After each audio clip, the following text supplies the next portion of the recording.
Political commentator Patti Solis Doyle. She was the campaign manager for Hillary Clinton's 2008 presidential bid. Patti, thanks for joining us. Thanks for having me, Will. You've been down this road before. You remember she lost the Democratic presidential nomination back in 2008 to then Senator Barack Obama. She gave a very important speech at the end of that, and now she has lost this bid for the White House. How surprised were you she couldn't deliver? Well, in all honesty, Wolf, I'm devastated. I felt very strongly that she would have made a very strong and effective president, working on the issues that I personally care very deeply about, like immigration reform and equal pay for women. And it breaks my heart that we, as a country, were on the precipice of electing the first woman president of the United States, and we fell short. You know, I think it was a surprise to everyone that she lost. I think it was a surprise to the Trump campaign. I think it was a surprise to the Clinton campaign. And I think it was a surprise to all of us who looked at the numbers and felt, you know, pretty confident that she was going to win. Let me play a clip, what she said in her concession speech today. Listen to this. And to all the women, and especially the young women, who put their faith in this campaign and in me, I want you to know that nothing has made me prouder than to be your champion. I know we have still not shattered that highest and hardest glass ceiling, but someday someone will, and hopefully sooner than we might think right now. What was your reaction when you heard her speech today? Well, I cried, and I'm almost going to cry now. I mean, it's just such a emotional time for all of us who supported her with everything that we had. She's had a long journey, Wolf, and oftentimes really hard journey. But she has broken so many barriers for so many women, and now I'm grateful for it because she's made it easier for me and for my daughter and for all women to sort of make decisions for their own life that best suits their own life. And for that, I'm grateful. I'm grateful to her. And, you know, I think about what she says and what she believes, and that is to do all the good you can for as long as you can, for as many as you can. And I believe that's what she's going to continue to do. And you could see that she was upset because so many of her supporters, her staff, they worked around the clock to get her to become president of the United States. And you could see how badly she felt, not only for herself and her family, but certainly for all those people, especially the young people who work for her. Right. I mean, working on a campaign is just, it's excruciating. It's 18, 20-hour days.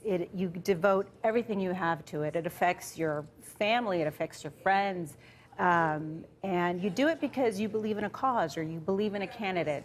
You believe in something bigger than yourself. And when you lose, it's excruciating. And it will be, as she said, painful for a very long time. I mean, to this day, I still do a woulda, coulda, shoulda on the 08 campaign. Maybe if we had put more resources in the, you know, the caucuses, or maybe if we had talked more about her humanity rather than her experience. So I feel for these people. They're going to be talking about woulda, coulda, shoulda for a while. They certainly will. All right, Patti, thanks very much for joining us. Thank you. Patti Solis Doyle. CNN political commentator and former campaign manager to Hillary Clinton back in 2008.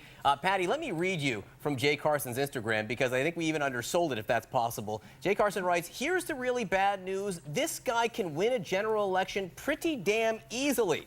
I hear far too many of my liberal friends calling him a joke and acting like the general is in the bag, which is nuts because he's dangerous and he has a path to victory."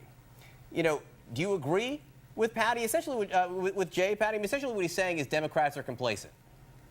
Well, look, I do agree with Jay. I've worked with Jay. I like Jay very much, and he's very smart. First of all, it's really difficult to observe the Republican primary and underestimate Donald Trump. What he accomplished is really a fantastic feat. And yesterday, you know, when you look at his meetings that he had with Paul Ryan and Republican members of the House and Senate, I mean, you see these prominent establishment Republican leaders really doing circus-like contortions to try and get to a place where they can actually support and endorse Donald Trump. And they're doing so because unless they don't, they're basically handing over the presidency and likely the Senate to Democrats. And so I think before the convention, we're going to see a united Republican Party. And that means that Donald Trump is going to get 90% of Republicans and Hillary Clinton is going to get 90% of Democrats. And it's going to be a close race. There was a volunteer in Iowa in late '07 who forwarded an email. Volunteer on the Clinton campaign. On the Clinton campaign, who forwarded an email about Obama's heritage, saying that he was a Muslim. We found out about it. I fired him. I called David Plouffe, not you, David, but David Plouffe, and apologized because that's David Plouffe from the Obama campaign. Correct, his Obama's campaign manager, because we didn't want to run that kind of campaign. That's called shutting it down.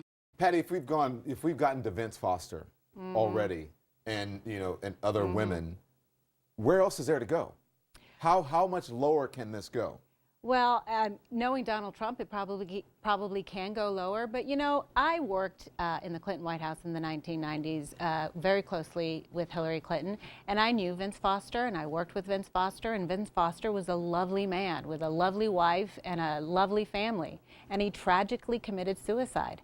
And for Donald Trump to be dredging this up, I think is wrong, and it's an insult to Vince Foster's family, and it's going to backfire on him. I just don't think voters are ready to see this kind of battle.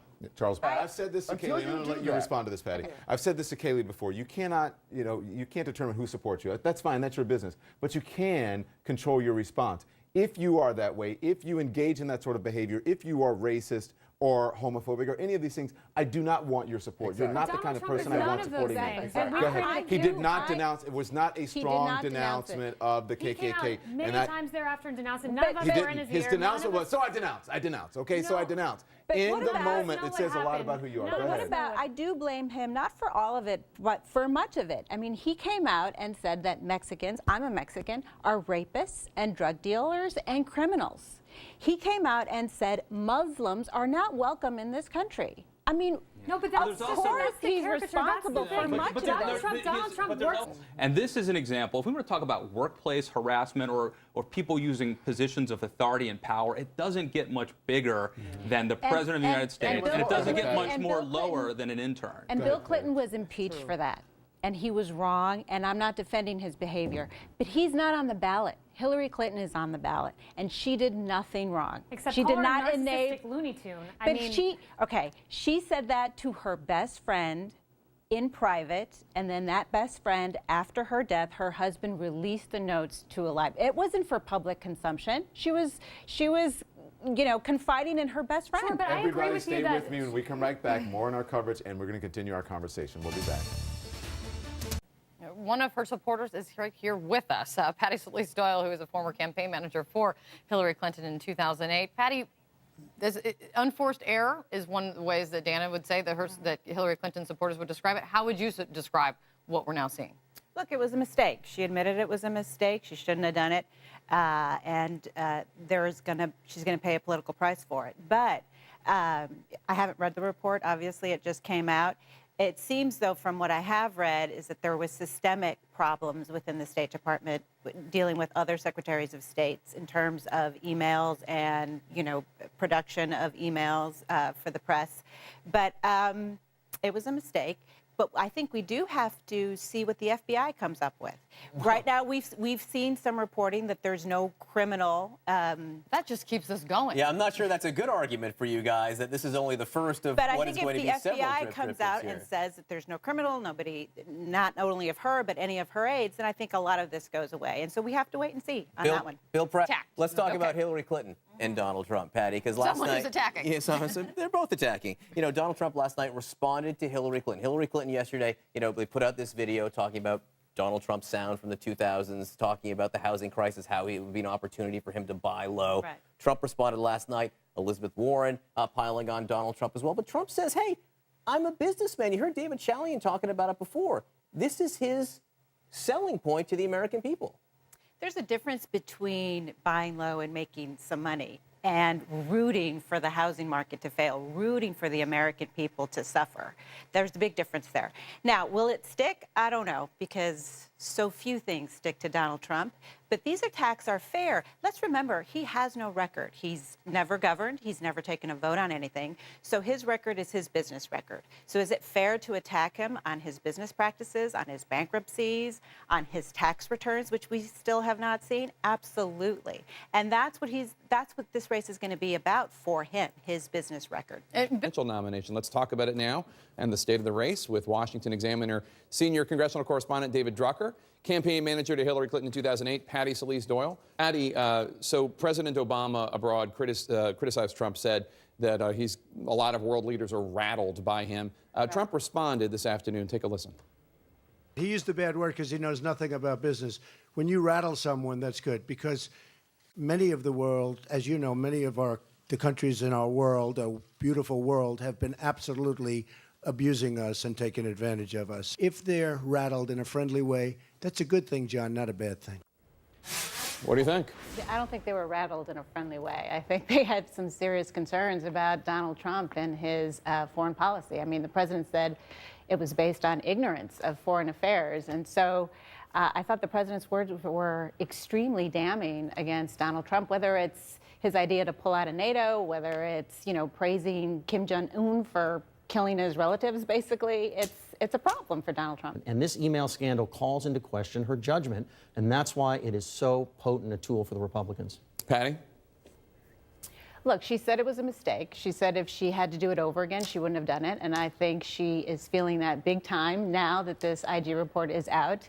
But look, the reason this is getting so much attention is because she's running for president. She's in the middle of a campaign. And campaigns, as you know, are about choices. And if the choice is between Hillary Clinton, with a 35-year career of public service, and real ideas to how to make this country better, against Donald Trump with no ideas, I think voters are going to choose Hillary Clinton.